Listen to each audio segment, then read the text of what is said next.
Yo, yo, yo, yo. What's going on, man? Today is March the 22nd, 2023. It's your boy Chris, and this is the Casted with Chris NBA betting show slash podcast, where we try to get to some NBA action and get to some earlier lines. I will start the.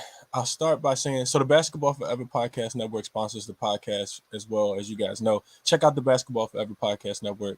A lot of great podcasts over there. No matter what you want to talk about basketball related, there's somebody that's doing pretty much every single topic. So definitely check them out. Also check out the podcast if you guys haven't already. Also, I know I get a lot of new subscribers that come over from Twitter. I know I get a lot of new subscribers who come over from YouTube as well. But the Cashed It with Chris NBA Betting Podcast is available on all podcast streaming platforms Monday, Wednesday, and Friday. So wherever you stream your podcast at, just type in Crispy Captain. Make sure you put two P's and two N's, or just type in Cashed It with Chris, the name of the show, and the podcast will pop up. If you guys enjoy the content, consider leaving me a 5-star review over there. Greatly appreciate it. And let's jump into the slate for today. So, first thing I want to mention is that there are a lot of injury notifications to kind of talk about today. It's a lot going on in a lot of these different games, and it's a big card, right? It's a 10-game card for today, but there are a lot of unknowns right now as far as who's going to play, who's going to be in, who's going to be out. So take that into consideration when you're making your bets today. I went through a couple of these games in full detail that I want to get into. But let's do a quick recap as always. Yesterday, I got 1 and 2 on there. I need to change that. So only 2 plays for me yesterday. 1 and 1 yesterday on the plays that I talked about, that I gave out on the Crispy Capping NBA show yesterday. And those plays were, hold on, that is not right. I got I got hold on, let me change that real quickly. Just real quick. That is not correct. We cashed on the Atlanta Hawks first quarter minus the 4.5. And then we missed out on Bill over his 26.5 points. And I just want to update that on the banner real quickly. Okay. So there's the official recap. The Hawks first quarter cash was a sweaty one a little bit, but they ended up winning the first quarter by 6. And then Bradley Bill, this dude, I don't really want to talk about him too much, but he did stay under, couldn't find a rhythm, got in foul trouble early, struggled against Orlando, also on the second leg of a back-to-back today against the Denver Nuggets coming up. So did not cash there. A couple of the other looks that I talked about on the show did all cash though. I talked about the first half going over 111. That also cashed, but I didn't get that one out officially. I also talked about what else did I have for you guys yesterday? Spurs team total under also cashed. The Pelicans first quarter also cashed as well, minus the 4.5. And the Cavs minus the 3 also cashed also. So I had a few looks, but I didn't want to go too crazy yesterday. Didn't like the card a lot, leaned towards some of those plays. But let's get into it for today. That's what you guys are here for. So first game up that I want to talk about is this Knicks and the Heat game, right? So the Knicks they burnt us, burned me pretty badly 2 nights ago, right? So we know that the Knicks they laid an egg against the Minnesota Timberwolves. It was the last game of a nice little a small homestand for them. Now they travel to Miami to take on this Miami Heat team. That's also, they've been winning, but they've been struggling to win. I don't know if people watched it, but they struggled to get the win in Detroit the other day. They have been winning games though. The what else did I want to say about this game? So you get the Heat. Looks like they opened as 2-point favorites in this game. Money's coming in on the Knicks in this spot. It looks like it's down to 1.5 on some books, but it looks like it's at 2. And I do expect the line to kind of flip throughout the day. I don't think that the Knicks will close. I don't think that the Heat will close as favorites in this game. And I know it can be difficult to go back to the team that just burnt you, but I'm looking at the Knicks in this one, man. I did take them last game. This is the first leg of a back-to-back for them as well. They play in Orlando tomorrow. One of the reasons I was kind of looking towards the total to go under, I looked at the Knicks as road dogs, and they are 5-1 to the under. I think I want to say 5-1 to the under. Didn't write it down. 5-1 to the under when they're playing on the first leg of a back-to-back as a road dog. Like I said, they do play Orlando tomorrow. Not a long travel, but they will have to travel after this game. So first leg of back-to-back for them. You look at Miami. This will be their first game back home. So typically a phase spot. They were this Miami teams. I feel like they've been kind of traveling. They went to Detroit and got a win in Detroit. Lost in Chicago. So they've been doing a little bit of everything. It feels like recently. So haven't been home for quite a while. Matter of fact, let me check and see exactly how many games it was. So I should have wrote this down already. Yeah, just a 2-game road trip. They had Minnesota, they had Memphis. They beat Memphis last week. Went to Chicago and lost. Beat Detroit by 12, but their game was close all the way up until. So I do think that the Knicks got a sour taste in their mouth. They didn't play well in their last game. And Torian Prince couldn't miss a shot the other day at Madison Square Garden. He came in and turned into Michael Jordan. So I do look for the Knicks to bounce back. I know a lot of people not gonna like it, but I think it's the right side in this game. To avoid the second half collapses that the Knicks tend to do, I do think that the Knicks first half plus the 1 is the right side in this game. This Heat team is just not really not that good. They're really not that good. I think what else I got? I got the Knicks is 5-2 straight up and against the spread as road dogs since February 15th, which is when they kind of kind of clicked on all cylinders, including 4-0 if you look at the Knicks as road dogs in conference games during that time span, and they're winning the first quarter, first half, and full game. I'm not putting any more trifecta bets or doubling up on the Knicks, but it would not shock me if they got this win today. The Heat are they're mediocre at best. And they still struggle at the beginning of games as well with Kevin Love in the lineup. I'm guessing Kevin Love gonna play. I don't know if anybody watched it, but in the game against the Detroit Pistons on Sunday, he did have a laceration to his head after I think an elbow hit him in the head from Jalen Duren. So he was taken to the locker room.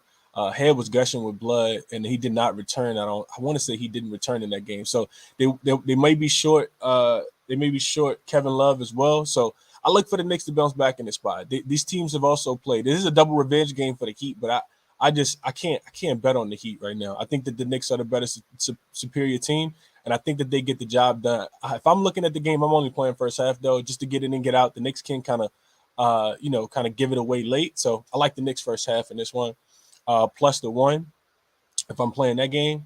And I'm gonna try to go back and forth through the comment section as well. Let's see what we got.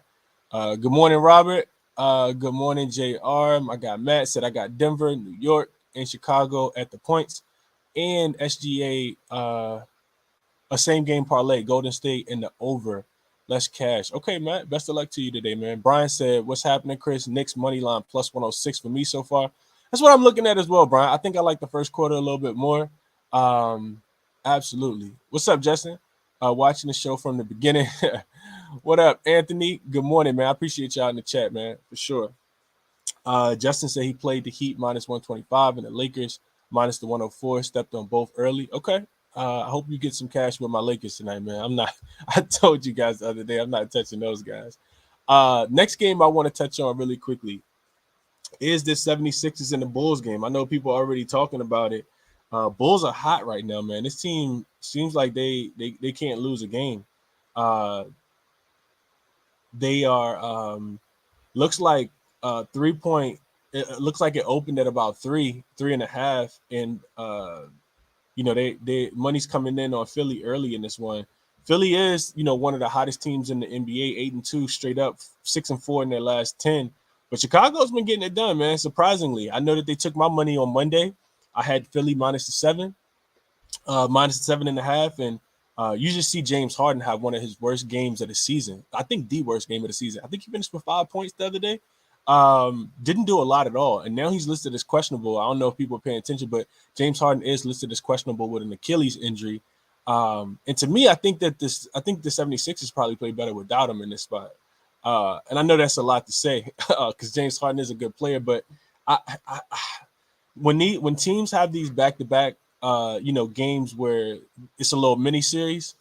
I looked at those games. So when you're playing your previous opponent within a 7-day span and you lost as a favorite, this season, this year specifically, 2023, since the calendar year has changed, those teams are 8-0 straight up and against the spread in that revenge spot. So that's a trend that says take the Sixers in this game. Those teams are winning convincingly as well, 123 to 109. And the Sixers have been on a couple of those games where they lost the first one when they lost the first one as a favorite. They typically get their revenge in that spot, whether they're at home or on the road. I don't know if you guys remember, but the Magic came into town. That was right after the Philadelphia 76ers won the NFC Championship game. And the Magic caught the 76ers in a bad spot. The next game, after the Magic beat them, the second time that they played, because it was one of those back-to-back series, the 76ers did take care of the Magic 105 to 94 in that next game. Also, same thing with the Miami Heat. This also just happened on March the 1st. So not too long ago, actually the beginning of this month, the Miami Heat came in and beat the 76ers, which what it felt like was a must-win game for the Heat, because I think they had kind of crumbled to the play-in game at that point. And the 76ers went to Miami and beat the Miami Heat convincingly, 119 to 96 in that game as well. So you get the same exact spot for the 76ers in this one again. They typically play well in these one-off games, especially when they lose the first one as a favorite. So just this year, they're 2-0 against the spread and straight up, winning those games by double digits. So I don't, even in the game with the Miami Heat, I think Joel Embiid didn't play in that one, or was it James Harden? One of those guys didn't play. Honestly, to me, it doesn't really matter. I think that the Sixers are the better team, and if I'm playing this game, I'm definitely laying the points with the Philadelphia 76ers. And I'm also looking towards the under. Total in this one is 222. You saw these teams, playoff basketball is starting to ramp up. And before I get to the total, let me speak on the Chicago Bulls real quickly. So the Bulls are winners of 3 straight. They've covered 3 spreads in a row as well. On Friday night, they beat the Minnesota Timberwolves in the double overtime game. And then they the next night they got the win against Miami, 113 to 98. Another reason why I'm fading Miami. Miami never wins when they're supposed to, because you can't give up that game against the Chicago Bulls when they're coming off double overtime. So another reason why I want to fade Miami in the game against the Knicks. But like I said, it's going to be first half plus the 1. But you look at this you look at the Chicago Bulls team. So they beat the Minnesota Timberwolves in double overtime. Then they beat the Miami Heat 113 to 99. You go to Philly and you win in double overtime again. Tired legs have to catch up, right? Like you just played 2 double overtime games. And now it's your first game back home, right? The other thing to mention is that the total, so getting back to the total in this game, the total is at 222, and I am going to play the under in this game, under 222 as well. I like this game a lot. So the total in the last game on Monday opened at 226.5, and now we see a total reopen that's lower than the first total. The first game went under 109 to 105. That's 214 points scored, and with a total of 226 points.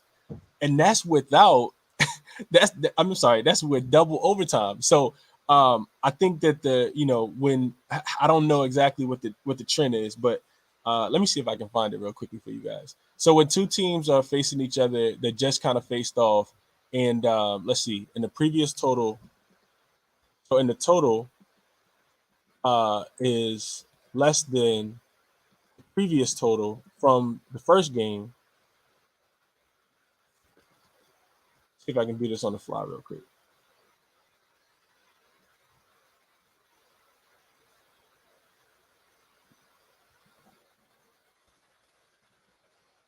Yeah, I'm liking it already. So yeah, so what I got, so this NBA season, when 2 teams are facing each other within a 10-day within a 7-day span, the second game, the total went under the previous total in the first game, and it's a conference game, 38 and 27 to the under. That's 59.5% says to take the total under. If these two teams just went to double overtime and couldn't get to the 226.5, I think they also struggle in this game as well. I like this one, whether James Harden plays or James Harden doesn't play. I think a lot of eyes are James Harden's starting to get a lot of attention, or he will start to get a lot of attention as the playoffs get a little bit closer, just because of the simple fact that he was the guy who couldn't step up last year when Joel Embiid was doing everything that he possibly could. James Harden was getting hounded by the Miami Heat in that series, and one of the reasons why they couldn't overcome that deficit and actually get to the playoffs. Also, you look at these totals. I'm looking at the last few: 1, 2, 3, 4, 5, 6, 7, 8, 9, 10, 11, 12. 12 of the last 13, 14, 15, 16. 12 of the last 16 when these teams are playing and the total is lower than the previous total in conference games this season have also gone under. So 12 of 16 is a pretty good hit rate as well.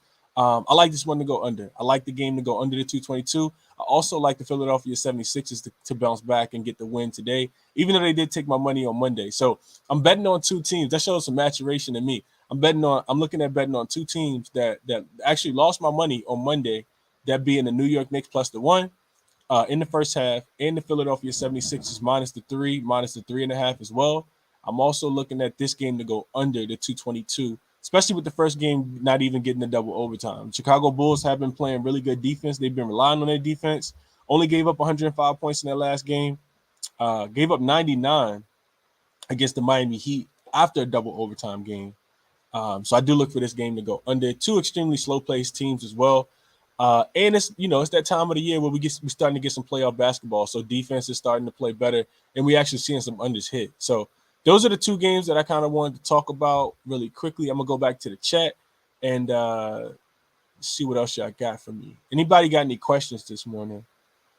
Let's see. What up, Courtney? Appreciate you being here. Good morning, Kenneth. Let's see. Jake said overlook for the Bulls. I actually like the under, Jake. I like the under a lot. Memphis and Houston overlook. I think that one does go over. Jake, I didn't fully cap it yet, but I do think that game goes over. Memphis heavy favorites. Ja Morant first game back today as well, and the Rockets first game on the road in quite a while. The Rockets have been at home taking everybody money until they lost to Golden State and lost to the Pelicans. Now you see them kind of get back to their normal ways. They will get Sengun back, I think, for this game. Alfred Sengun, I think, is supposed to return today. Let's see.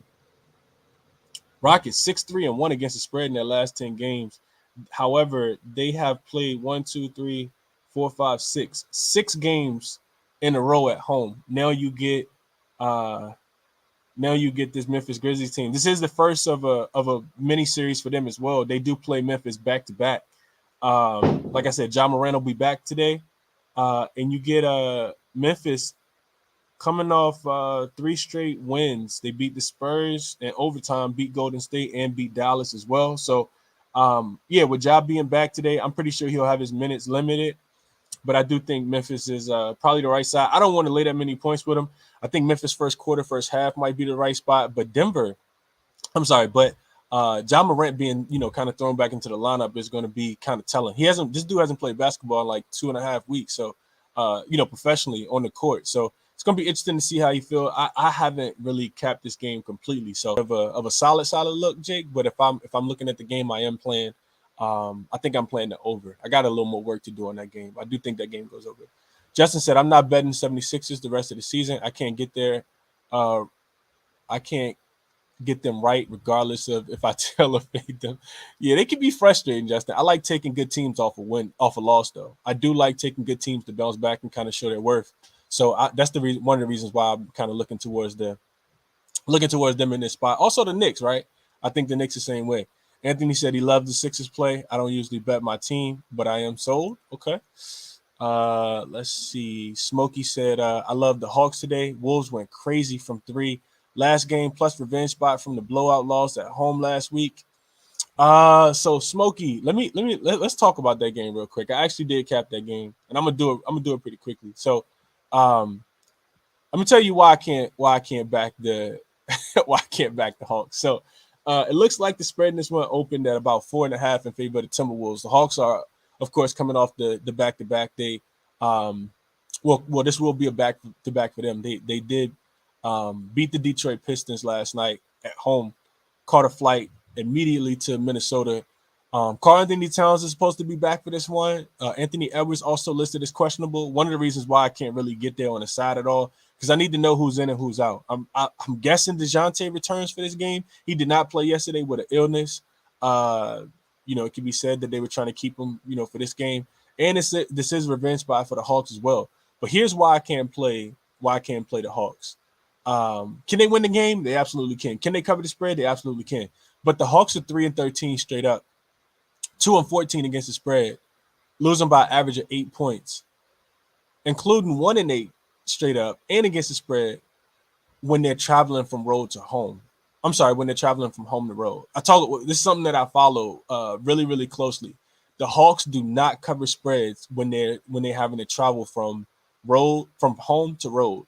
That first game is like, dead legs, like they don't care. I'm not sure what it is, but they're 3-13 straight up, 2-14 against the spread, losing by an average of 8 points when they're going from their last game at home, next game is on the road, including 1-8 straight up and against the spread when they won their last game, and then they're going on the road. And I took a deeper dive as well. They're 1-4 straight up and against the spread when they're road dogs in that spot after a previous home win as well, right? So travel from home to road, they're a road dog off a previous home win, only 1-4 straight up and against the spread. 0-3 straight up and against the spread, traveling from home to road on the second leg of a back-to-back as well. So I took a deep dive just on the Hawks spot. I know that the Timberwolves weren't supposed to win their game the other day against the Knicks, especially in the fashion that they did, scoring 143 points. And it's a lot of moving parts. Like I said, Karl Anthony Towns coming back, trying to get him reintegrated into the lineup. Also, Anthony Edwards, he was trying to grab a jersey. I don't know if people noticed it or not. I read the beat reporters, checked in with the beat reporters. He was trying to grab a jersey and actually play against the Knicks. So I think he does probably play today. Could it throw off the rhythm and the continuity of the team because you had the other guys step up? It absolutely could. But I can't back the Hawks in this spot just based off that trend alone. They also just struggle against teams that play defense. So I can't talk you off of your play, but I can't get there with the Hawks at all. Cannot get there with the Hawks. Mike said he loved the Sixers tonight as Joel Embiid continues to try to close the door on the MVP race. I expect a dominant performance from him. I would expect the same. I think Joel Embiid had like 39 points the other day, and he probably has another big game today. Vucevic is food on the defensive end. They're going to need somebody bigger than him. They're going to continue to have to send double teams as well. A lot of times they send the double team, try to force the ball out of his hand. Maxey should have a big game if James Harden doesn't play in this game. I feel like there was one more thing I wanted to mention on that. I know what it is. So with the Brooklyn Nets losing last night, the Philadelphia 76ers did clinch a playoff berth. So they will be in the playoffs. Of course, seeding is still kind of up in the air. I think right now they're the number 3 seed with the Celtics getting a win last night. So those are my that's what I wanted to mention on that game. Do you discuss owners and coach situation? If they apply to betting, I discuss anything, JR. So excuse me. Yeah, it just kind of depends. That's what I got for you guys. Chris Holly looks doubtful for the Pacers. 234 seems kind of high for the Raptors at home with the Pacers on the road without Halliburton. I would agree with that, Jake. I would agree with that.